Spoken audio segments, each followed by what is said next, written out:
बचपन के दिन आपको याद है जब आप ऐसे गुड्डा सजाते थे और अपने पापा को कहते थे, भाई को कहते थे कि इसको उड़ाएं और वो गुड्डी कट जाती थी, जैसे आज आपका कट रहा है।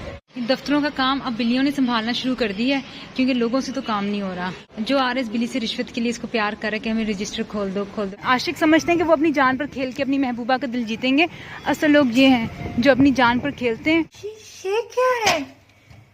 इतनी 7 अप की बोतलें सारी रात पीता रहा है वो। अगर आपको मॉडलिंग का शौक हो तो आपको हर तरह के पापड़ बेलने पड़ते हैं।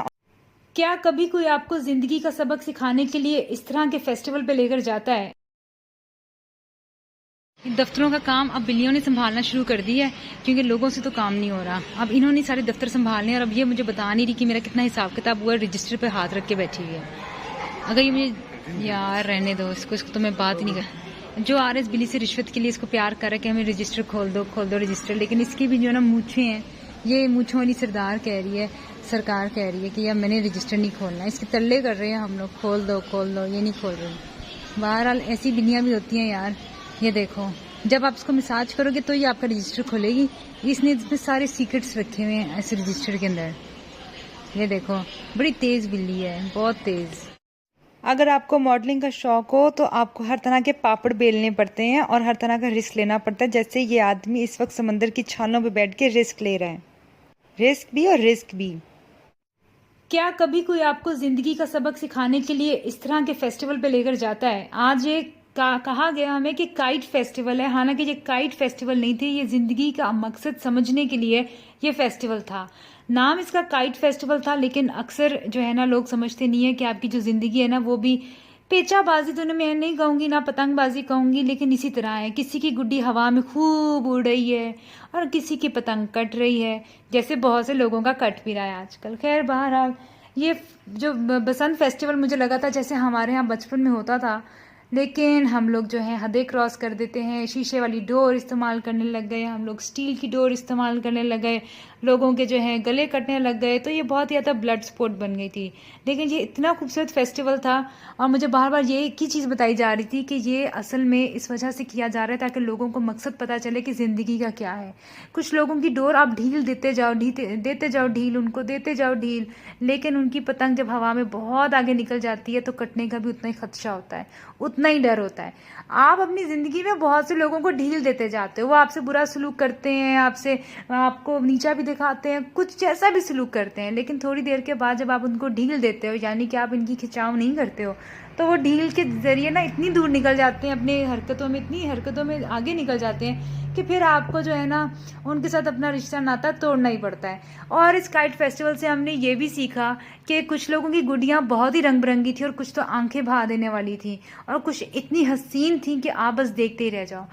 इसके अलावा ज़िंदगी के हवाले से आप क्या मकसद निकाल सकते हो, इसका ये हर शख्स के ऊपर खुद ही डिपेंड करता है कि हर शख्स कैसे इसको अज्यूम करता है या इसको परसीव करता है कि ज़िंदगी का असल मकसद है क्या।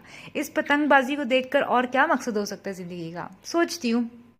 हुमा मैडम का बड़ा दिल कर रहा था कि वो भी कोई गुड्डी खरीदे, लेकिन वो हमें जो इतनी ज़्यादा प्राइस बता रहे थे। एक छोटी सी तितली उड़ाने के लिए उन्होंने बताया कि आपको तकरीबन 1000 रुपये देने पड़ेंगे। मैंने कहा यार तितलियाँ तो हवा में खुद नेचुरली इतनी उड़ रही हैं, हमें क्या ज़रूरत है यार इन तितलियों को मज़ीद खरीद के उड़वाने की। बहरहाल हमारा तो बिल्कुल दिल नहीं किया। प्राइस सुनने के बाद जो है ना दिल ही उचाट हो गया कि यार हम भी खरीद के कुछ ऐसा वैसा करें। ऐसे फंक्शंस जिसमें आपको ज़बरदस्ती पैसे खर्च करवाएं, आपको जो है ना ऐसे फंक्शंस में बिल्कुल नहीं जाना चाहिए। लेकिन खैर हमें क्योंकि कहा गया था ज़िंदगी का मकसद समझना है, तो हम इस फंक्शन में मौजूद थे। इस वाली गुड्डी से ये वाला हमें सबक दिया जाता है कि आप ये देख रहे हैं कि ये वेट कर रहे हैं कि हवा अच्छी समत में आए ताकि ये गुड्डी उड़े। ये बहुत बड़ी पतंग इन्होंने बनाई है और ये इतनी देर से कोशिश कर रहे थे कि आप ये देखेंगे कि शाम हो जाएगी, मगर इन्होंने हिम्मत नहीं हारी और ये कोशिश करते रहे हवा आए इस सिमत में कि ये उड़ने लग जाए गुड्डी। दोपहर का टाइम था, शाम हो गई, यहाँ तक कि रात हो गई और फिर आखिरकार इनकी पतंग ये देखिए हवा में उड़ गई। यानी कि मेहनत करते रहो और कभी भी उम्मीद नहीं हारो। गुलाम बस जब नया नया आया था तो कहता था कि ये लोग बेघर हैं और इनके पास तो पहनने को कपड़े भी नहीं हैं। मैंने कहा ये बेघर लोग नहीं हैं, ये नंगे अंग्रेज हैं, ये बिना कपड़ों के ज़मीन पे लेट जाते हैं। इनको बेघर ना समझ के इनके पास पहनने को कपड़े नहीं हैं, ये शौक से नहीं पहनते हैं। मेड इन इंडिया को हम चीज़ें आजकल जो है ना ले रहे हैं, पता नहीं क्यों। जब हम कहते हैं हमें कोई चीज़ पाकिस्तान से चाहिए, हमें मेड इन इंडिया की चीज़ मिल जाती है। आज जा रही हूँ हुमा की दादी के घर। उन्होंने कुछ चीज़ें भिजवाई हैं, वो मैं पिक करने जा रही हूँ। और जब मैंने चीज़ें उनसे पिक की तो वो जो है अपनी दिल का हाल मुझे सुना रही थी। मैंने उनसे पूछा, दादी आपकी जो बचपन की सबसे खूबसूरत याद है वो कौन सी याद है? तो उन्होंने मुझे एक बात की, उन्होंने कहा बेटा बचपन सभी का खूबसूरत होता है अगर किसी के साथ कोई प्रॉब्लम ना हुई हो, क्योंकि वो बेफिक्री के दिन होते हैं और उसमें जो है आपको किसी किस्म की फ़िक्र नहीं होती, ना वो ऐसे काम आपके ज़िम्मे होते हैं, ना कोई आपके ऊपर रिस्पॉन्सिबिलिटी होती है। तो इसलिए सभी का बचपन खूबसूरत होता है, ज़्यादातर लोगों का। पर उन्होंने कहा जो बचपन की उनको सबसे खूबसूरत चीज़ लगती है वो ये कि बचपन में वो कहती हैं कि कुछ भी खा लो, देसी घी खा लो वो हज़म हो जाता था, पराठा खा लो हज़म हो जाता था, अंडा जो है वो उनको अब सूट नहीं करता, दही उनको सूट नहीं करता। तो बस बचपन की ये चीज़ उनको बहुत अच्छी लगती थी कि जब उनका दिल करता था दरख्तों पे झूलती, पींगे लेती, देसी घी खा लेती, पराठा खा लेती, हर चीज़ खा लेती। बस यही चीज़ होती है कि वक्त के साथ साथ जो है ना, जब चेंजेस आते हैं तो कुछ चेंजेस ऐसे होते हैं जो आपको सही में ना बुढ़ापे की तरफ ले जाते हैं। पर मैंने दादी अम्मा से कहा, मैंने कहा ऐसी कोई बात नहीं, क्योंकि अक्सर मैंने ऐसे लोग भी देखे नौजवान जो लैक्टोस इंटॉलरेंट होते हैं, दूध नहीं पी सकते, दही नहीं पी सकते, तो उसका मतलब ये थोड़ी ना कि ऐसा कुछ प्रॉब्लम है। तो उन्होंने कहा हाँ उनका बचपन फिर ऐसा अच्छा नहीं है ना। मैंने कहा अच्छा चलो ठीक है, दादी अम्मा ने जो कहा सही कहा है। मैं हुमा की दादी के घर आ गई हूँ और मैंने उनको सरप्राइज़ देने के लिए इनका पूरे का पूरा बिस्तर सेट कर दी हुमा की दादी का। लेकिन मुझसे प्रॉब्लम ये होगी है कि इनके जो साफ़ सुथरे कपड़े हैं ना, वो मैंने मशीन में जो है ना, मतलब साफ़ सुथरे तो नहीं लेकिन जो मैचिंग आप कह लें, मतलब ग्रीन कंबल के साथ जो है ना हल्की सी ग्रीन चादर थी और तकिया था। अब हुआ क्या, मैंने तकिया किसी और कलर का पकड़ लिया है और चादर मैंने किसी और कलर की पकड़ ली है और ब्लैंकेट किसी और कलर का। अब ये तौलिया है जो मुझे इतना टफ टाइम दे रहा है। ये देखो मैं इसको तेल लगाई जा रही हूँ, टेढ़ा मेरा वही जा रहा है। अब मैं इसकी दादी को सरप्राइज़ देना चाहती हूँ। उसकी दादी नहाने गई हैं और इतनी अच्छी है इनकी दादी, इतनी अच्छी है यार। पर बहरहाल मुझे ये बिल्कुल अच्छा नहीं लगा ये कॉम्बिनेशन यार।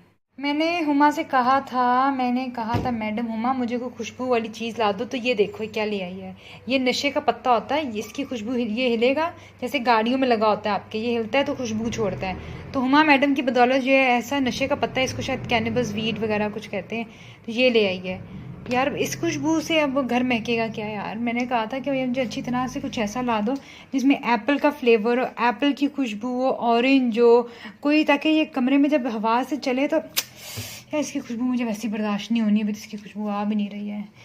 हाँ जैसिका का भाई आके ठहरा है हमारे घर में, तो फ्रिज जो है मैंने सारा उसको क्लीन करके दिया था, उसने बड़ा अच्छा क्लीन छोड़ दिया फ्रिज। कितना अच्छा लड़का है। लड़के वैसे इतनी चीज़ें इस्तेमाल भी नहीं करते। ये क्या है, इतनी 7 अप की बोतलें सारी रात पीता रहा है वो। यार ये कोको कोला की बोतलें सारी रात पीता रहा है। ये पूरे फ्रिज में कोई खाना पीना नहीं बचे, 7 अप पीता रहा है यार। अल्लाह खैर करे। और ऊपर क्या इसने कोई मछली शछली या गोश्त खरीदा? नौकरी गोश्त भी नहीं खरीदा हुआ। बहरहाल छोड़ो पड़े। ये हैं जी गंदे तौलिए, मगर मुझे ये अच्छी तरह से याद है जो सफ़ेद वाला तौलिए धो के मैंने रखा था। ये हुमा मैडम की वजह से काम करके मेरी नाड़ी जो है ना हाथ की निकल आई है। ये देखो यार, धुले हुए टावल से गंदे टावल रख दिए। और ये क्या इसमें बोने का सर है। इसमें किसका सर है? वो इसमें किसका सर है यार? ये क्या है इसमें? तकिए गिलाफ के अंदर क्या चीज़ है यार? लो जी एक चादर पैक की हुई तकिए गिलाफ के अंदर। यार हुमा ने मेरा काम बढ़ा दिया यार। एक तो रोज़ों में इंसान वैसे काम नहीं करना चाहता और ऑफिस को मैं ही समेटती हूँ। और कुछ लोग अपनी जान पर खेलते हैं। आशिक समझते हैं कि वो अपनी जान पर खेल के अपनी महबूबा का दिल जीतेंगे। असल लोग ये हैं जो अपनी जान पर खेलते हैं। और ये देखें बिजली के खम्भों पर, और ये इतनी को डेंजरस चीज़ है, इतनी को डेंजरस मैं क्या बताऊँ।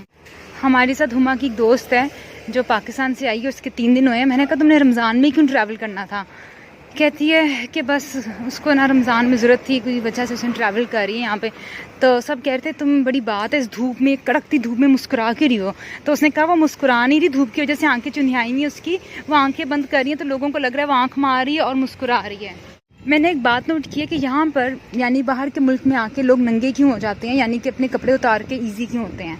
उसके पीछे जो मुझे वजह लगती है वो ये है कि यहाँ पर लोग ना आपको घूरते नहीं हैं। आपने कुछ भी पहना हो या कुछ ना भी पहना हो, कोई आपको घूरता नहीं है।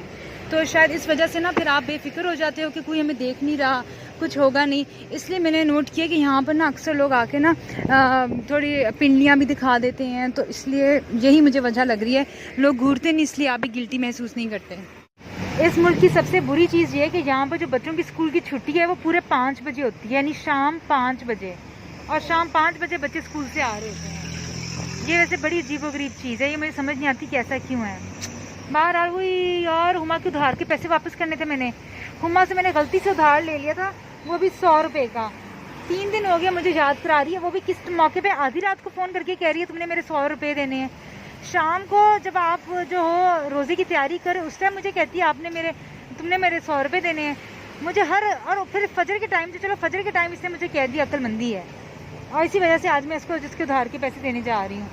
बहरहाल हुमा मैडम से मैं करता क्लास लूँ उसकी और इसको खूब डांटूँ। इसको कहते हैं भी मौसम अच्छा है, और किस चीज़ को अच्छा कह रहे हैं मुझे नहीं पता। धूप तपती हुई है, और यार रोज़े के अंदर आप जब चल रहे होते हो ना, तो आपको फिर महसूस होता है कि चलो ठीक है हम रोज़ा अपना हलाल कर रहे हैं, बजाय के बैठ के लेट के सारा दिन गुजार के इफ्तारी 2 मिनट पहले उठ जाना।